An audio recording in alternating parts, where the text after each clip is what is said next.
लाल पियर कलर गोरी गाल में लगे बोगे कते छोड़ी तू आबे हमारा सताई बेगे लाल पियर कलर गोरी गाल में लगे बोगे कते छोड़ी तू आबे हमारा सताई बेगे गोरे गोरे दाल छोड़ी हम रंग देबोगे रंग ढाई हम देबोगे रंग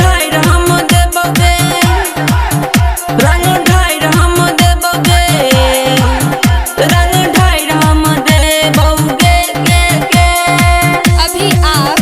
सुन रहे हैं जयश्री कैसेट कंपनी की प्रस्तुति।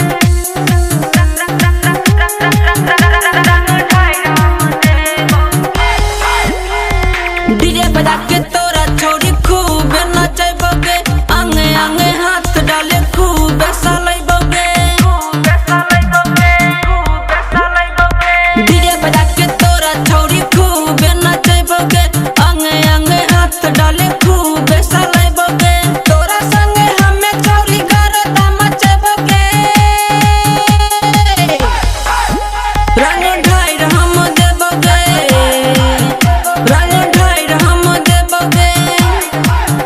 रंग ढाई हम देबोगे रंग ढाई हम देबोगे